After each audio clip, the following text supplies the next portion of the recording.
Good evening. 5 weeks ago, on Easter weekend, the communist armies of North Vietnam launched a massive invasion of South Vietnam, an invasion that was made possible by tanks, artillery, and other advanced offensive weapons supplied to Hanoi by the Soviet Union and other communist nations. The South Vietnamese have fought bravely to repel this brutal assault. Casualties on both sides have been very high. Most tragically, there have been over 20,000 civilian casualties, including women and children, in the cities, which the North Vietnamese have shelled in wanton disregard of human life. As I announced in my report to the nation 12 days ago, the role of the United States in resisting this invasion has been limited to air and naval strikes on military targets in North and South Vietnam. As I also pointed out in that report, we have responded to North Vietnam's massive military offensive by undertaking wide-ranging new peace efforts aimed at ending the war through negotiation. On April 20th, I sent Dr. Kissinger to Moscow for 4 days of meetings with General Secretary Brezhnev and other Soviet leaders.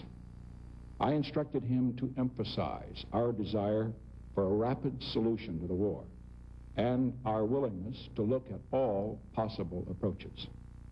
At that time, the Soviet leaders showed an interest in bringing the war to an end on a basis just to both sides. They urged resumption of negotiations in Paris, and they indicated they would use their constructive influence.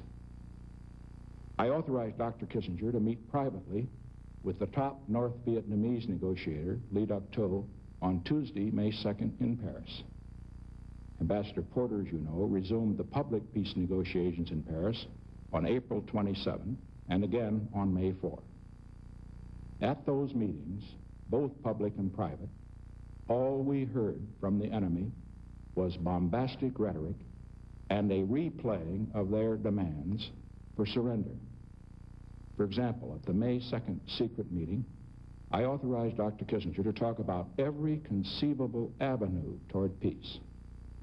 The North Vietnamese flatly refused to consider any of these approaches. They refused to offer any new approach of their own. Instead, they simply read verbatim their previous public demands. Here's what over 3 years of public and private negotiations with Hanoi has come down to. The United States, with the full concurrence of our South Vietnamese allies, has offered the maximum of what any president of the United States could offer. We have offered a de-escalation of the fighting. We have offered a ceasefire with a deadline for withdrawal of all American forces. We have offered new elections, which would be internationally supervised, with the communists participating both in the supervisory body and in the elections themselves. President Chu has offered to resign 1 month before the elections.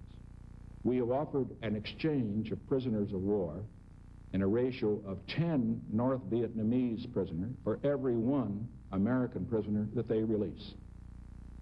And North Vietnam has met each of these offers with insolence and insult. They have flatly and arrogantly refused to negotiate an end to the war and bring peace. Their answer to every peace offer we have made has been to escalate the war. In the 2 weeks alone since I offered to resume negotiations, Hanoi has launched 3 new military offensives in South Vietnam. In those 2 weeks, the risk that a communist government may be imposed on the 17 million people of South Vietnam has increased. And the communist offensive has now reached the point that it gravely threatens the lives of 60,000 American troops who are still in Vietnam. There are only 2 issues left for us in this war.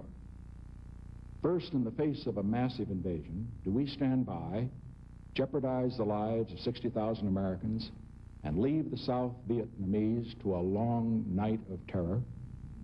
This will not happen.